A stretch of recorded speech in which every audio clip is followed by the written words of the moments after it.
बुलेटिनची सुरुवात आपण एका महत्त्वाच्या मोठ्या बातमीने करूया। पुणे महानगरपालिकेसाठी शिवसेनेनं वचननामा जाहीर केलेला आहे। आमदार नीलम गोऱ्हे, विनायक निमहण, अमोल कोल्हे यांच्या उपस्थितीमध्ये हा वचननामा जाहीर करण्यात आला आहे। पुण्यामध्ये शिवसेना 156 जागा लढवते आहे, त्यापैकी 149 शिवसेनेचे आणि इतर 7 शिवसेना पुरस्कृत उमेदवार आहेत। पुणे शहरावर विकासाचं छत्र धरणार ही शिवसेनेची टॅगलाईन आहे। आजच्या वचननाम्यामध्ये कोणकोणत्या घोषणा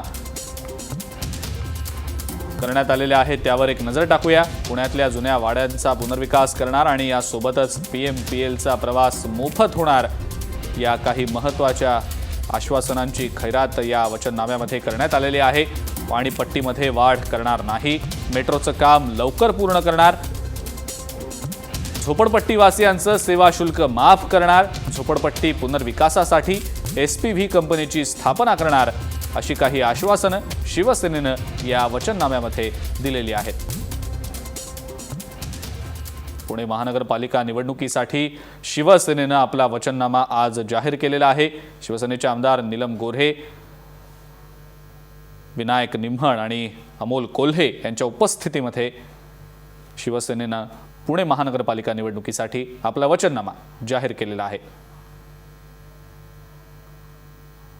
काही महत्त्वाची आश्वासनं यावेळेला या वचननाम्यामध्ये शिवसेनेकडून देण्यात आलेली आहेत।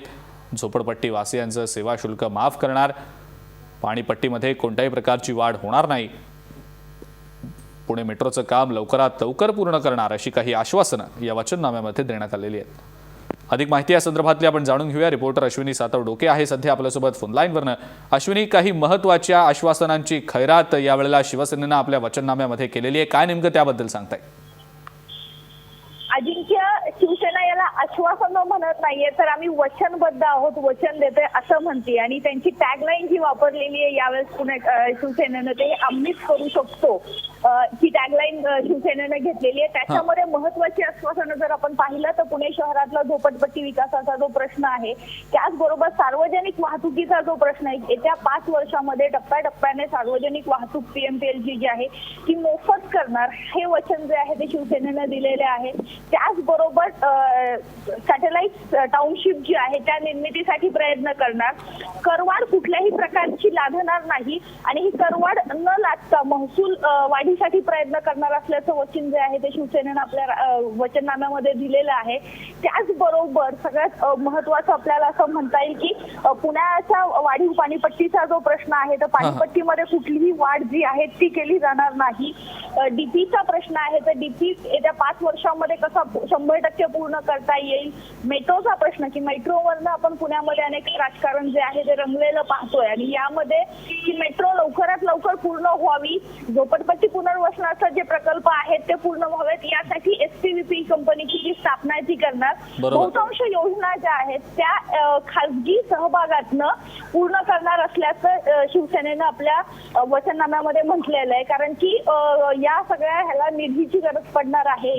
केंद्र सरकार महापालिकेचा निधी काढून घेण्याचा प्रयत्न करते आणि हा प्रयत्न करत असताना हा विकास जर करायचा असेल तो खासगी संस्थांच्या माध्यमातून करावा लागणार आहे। त्यामुळे या कामांची पूर्तता करताना, विकास करताना जास्तीत जास्त खासगी संस्थांचा सहभाग जो आहे तो घेणार, त्या माध्यमातून हा विकास जो तो साधला जाणार। आणि सगळ्यात महत्त्वाचं म्हणजे पालकमंत्री जे आहेत भाजपचे गिरीश बापट यांनी सांगितलं होतं की सत्तेनंतर आता म्हणजे इलेक्शन नंतर आम्ही सेनेबरोबर जाऊ असं त्यांनी सांगितलं होतं, पण सेनेचे जे शहर प्रमुख आहेत विनायक निमहण यांनी मात्र त्याला विरोध केला। त्यांनी स्पष्टपणे आता सांगितलंय की निवडणुकीनंतरही आम्ही भाजप सोबत जाणार नाही, कारण की आम्हाला विश्वास आहे की सत्ता आमचीच येईल, हा विश्वास त्यांनी व्यक्त केलेला।